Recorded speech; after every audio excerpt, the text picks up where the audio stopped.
December 20th, 1968. Around 10:15 p.m., 17-year-old David Faraday and 16-year-old Betty Lou Jensen parked at a gravel turnout, a well-known popular lover's lane on Lake Herman Road in the small Northern California town of Benicia. Sadly, the teenage sweethearts never made it home after their date. They were found shot to death shortly after 11 p.m. Thus began the reign of terror by the Zodiac Killer. From December 1968 through October 1969, a serial killer who came to be known as the Zodiac Killer from the cryptic letters he sent to the press plagued the California Bay Area. Despite his brazen crimes and his clues to the authorities, the Zodiac Killer was never caught. A number of suspects have been named by law enforcement and amateur investigators over the years, but there has been no definitive proof as to who the Zodiac Killer was. There are a lot of reasons why the Zodiac Killer was never found. But first, a quick rundown of the depraved acts that made him so notorious. Nearly 7 months after the murders in Benicia, the Zodiac Killer struck again.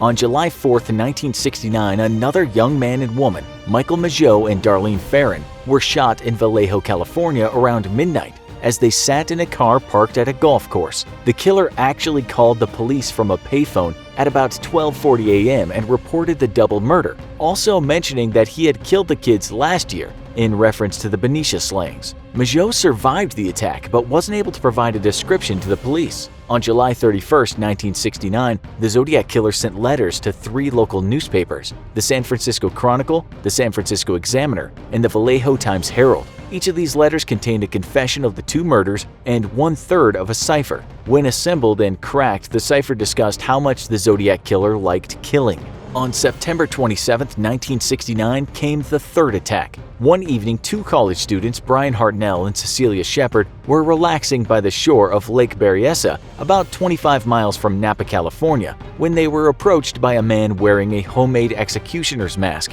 He claimed to be an escaped prison convict who was trying to get to Mexico. He needed the students' money and car. He tied them up and then, without warning, pulled out a knife and stabbed them. Then, he used a marker to vandalize Brian's car, memorializing his killing before making his escape. Again, the killer called the police from a payphone to alert them about the attack. Meanwhile, Good Samaritans had found the victims and they were rushed to the hospital. Miraculously, Hartnell survived his stabbing. A 4th attack happened on October 11, 1969, in the Presidio Heights area of San Francisco. The Zodiac Killer shot a cab driver, Paul Stein, and then cut off and stole a part of the cabbie's bloody shirt. From then on, the killer sent taunting letters to the press and the police, referring to himself as the Zodiac and discussing the mystical and intellectual basis of his motivation for the killings. He also provided unknown details of his crimes, made threats, and offered puzzles and coded clues to future murder plots. Twice, he even included pieces of Stein's bloody shirt with his letters as proof. The 4th attack was the final one. For the next 5 years, the Zodiac Killer continued to send letters to the media and authorities until 1974. Though he may have sent correspondence until 1978, no one can be sure if all the messages received really came from the killer. Over time, the authorities have interviewed nearly 2,500 people regarding the crimes. Due to the killer's communication with newspapers, which somewhat sensationally printed his letters, the public was highly interested in the Zodiac Killer. Even today, tips still pour in and people have confessed to being the Zodiac Killer and made accusations to authorities that various family members or colleagues were the Zodiac Killer. Internet groups pore over every detail of the crimes in an attempt to crack the killer's identity. So far, only one of the 4 pictograms sent by the killer has ever been decoded. One of the 3 unsolved puzzles allegedly provides the name of the Zodiac Killer. Here are some reasons as to why the Zodiac Killer was never found. Number 1. The locations the murder took place in. The Zodiac Killer murdered his victims during the course of about a year over a wide-ranging area. The first 2 murders took place 7 months apart in Benicia and Vallejo, California. Though the 2 murder scenes were less than 5 miles apart, they were in different municipalities and were therefore investigated by different police departments, as was the 3rd attack near Napa and the 4th attack in San Francisco. 4 separate jurisdictions with different processes separately worked the cases during a time when each police department was an entity into itself, which leads us to the next reason why the Zodiac Killer wasn't caught. Number 2. Mishandled police work. A variety of police mistakes were made with the Zodiac cases. During the Zodiac Killer's final attack, witnesses called the police to alert them of a cab driver being shot by a middle-aged white male. On the first report over the police radio, the operator described the shooter as a black male. Because of the mistaken description, two officers ignored a white man who crossed their paths as they were arriving to the crime scene. In one of his letters, the Zodiac Killer sent a swatch of the cabbie's blood-stained shirt and taunted the police for their mistake in not apprehending him when they had the chance. An ongoing mistake that all the jurisdictions were guilty of was lack of information sharing. During the 1960s, there was very little interagency cooperation. Different jurisdictions were possessive of their cases. Red tape and egos got in the way. Even when the police wanted to share case files, it was harder to share back then, which once again brings us to the next reason why the Zodiac Killer wasn't caught. Number 3. The time period. During the Zodiac Killer's spree, there was no ease of sharing information via technology. There were no fax machines, no computers, no cellular phones, no AFIS, automated fingerprint identification system. Also, the police may have had too much information and trouble parsing it. Once the Zodiac Killer's correspondence was published, the police were inundated with a wide variety of tips from the public. Beyond all the technology and software which helps police gather data and analyze cases, modern forensics was still in its infancy. Crime scene investigation, CSI, was minimal, and the evidence collected wasn't well preserved. Since then, pieces of evidence have been endlessly handled by the police. The Zodiac case was so popular and had developed such a mystique that evidence was sought out by curious authorities not directly working the case. Over the years, evidence has been rifled through, taken home by retiring cops who wanted to continue to work the case, and even stolen as souvenirs. Of course, DNA testing wasn't yet possible at the time of the crimes. Since then, authorities have attempted to perform DNA tests on some items known to have been handled by the Zodiac Killer, such as the stamps from the letters he sent. Unfortunately, since the evidence was poorly collected and has since degraded, investigators haven't yet been able to build a complete DNA profile from collected materials. However, testing is continuing.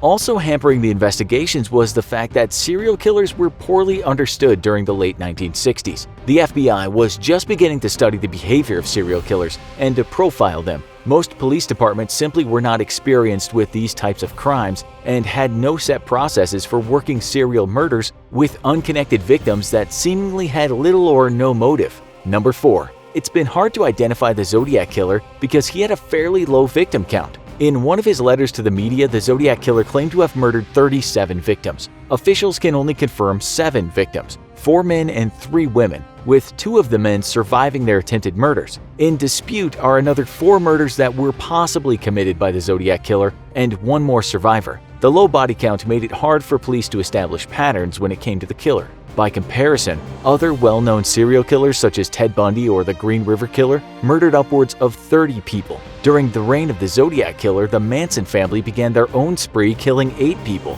The main reason why the Zodiac Killer has become so notorious is his cryptic, threatening, and taunting letters, many of which were printed in the local newspapers. Considering the similarity of the crimes, the police might have eventually linked the first 2 attacks together, the murder of the couples in Benicia and Vallejo. But the MO for the stabbings of the 3rd attack and the 4th, the shooting of the cabbie, don't fit. Until the Zodiac Killer taunted the police about the crime, SFPD was investigating the cabbie's murder as a robbery gone wrong. Without the Zodiac Killer announcing his murders, linking them, and threatening future crimes, the murders have just been sad blips in police records. Number 5. Intertwined with the low body count making it hard to notice patterns and identify the Zodiac Killer is the killer's MO or modus operandi. Serial killers tend to use the same method to murder each time, refining their techniques based on previous crimes. Also, they tend to pick the same type of victims. The Zodiac Killer both stabbed and shot his victims and preyed on couples and a single person. In his letters, the killer threatened to blow up various locations and even included instructions for making a bomb, showing that he was well acquainted with how explosives worked. Usually, the method of killing is very personal to the serial killer, and while they alter it as needed, they rarely switch it to an altogether different method of murder. Once again, the police wouldn't have connected the murder of the cabbie with the Zodiac Killer if he hadn't made a taunting confession in one of his letters. The Zodiac Killer seems to defy the typical classifications the FBI has created for killers. In fact, he would be categorized as a mixed killer. He displays both traits of serial and spree killers, as well as both organized and disorganized offenders, which brings us to the next reason why the Zodiac Killer was never identified. Number 6. The Zodiac Killer may have been more than one person. There have been many different theories as to the identity of the Zodiac Killer over the years. The Unabomber Ted Kaczynski was even bandied about as a suspect for a while. The police only publicly named a single suspect, Arthur Leigh Allen, a Vallejo, California school teacher who was institutionalized in 1975 for child molestation. Allen died in 1992 and in 2002 was exonerated when a relative of his provided a DNA sample to test against possible Zodiac Killer DNA found on a stamp. There is definitely a camp of investigators that believe the Zodiac Killer is multiple people. They point to the unusual mixed serial killer traits, the changing MO, and the intricate pictograms as proof that more than a single person was involved. Number 7.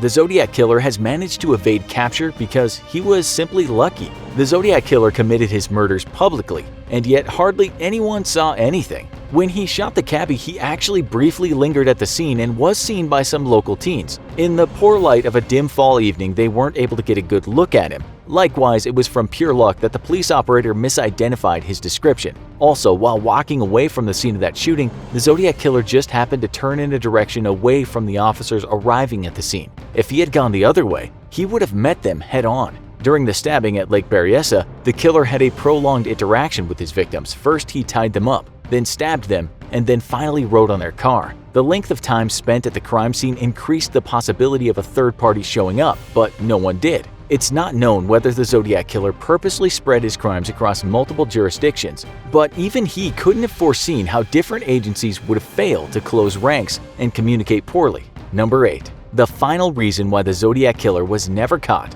was because he abruptly stopped killing. A hallmark of serial killers is their compulsion to murder. Rarely do serial offenders voluntarily cease killing sprees. Usually serial killers stop because they're caught and institutionalized in a prison or an asylum. It's possible the Zodiac Killer might have stopped because he died. Some think he moved away from the Bay Area and continued to kill in another location. Or he may have continued to kill in the Bay Area but for reasons unknown kept silent about his crimes. In the early 1970s, a few unsolved murders happened in Santa Rosa, California, which some point to the Zodiac Killer for. Others believe that the Zodiac Killer quit because they were caught and jailed just for a different crime. Some think that the Zodiac Killer completed his mission and that's why he stopped murdering. His real objective wasn't murder, but to make society pay attention to him. He succeeded at that, perhaps even beyond his wildest dreams. Some 40 years later, the Zodiac Killer has become an American legend, our Jack the Ripper. Countless internet groups are devoted to him. The police ended up diverting a significant amount of resources arrayed against him to chase obscure leads in an attempt to solve his puzzles. He inspired and spawned at least 2 other serial killers that we know of, perhaps more. He's inspired several movies, fiction and documentaries, books, and even songs. Even now, the case has been reopened, the police convinced that in their files is a clue that just has to be found to crack the case wide open and reveal the identity of one of America's most infamous serial killers. What do you think was the biggest issue in preventing the capture of the Zodiac Killer? Let us know in the comments. Also, be sure to check out our other video. You won't believe who Jack the Ripper is. New 2019 DNA test reveals his identity. Thanks for watching, and as always, don't forget to like, share, and subscribe. See you next time.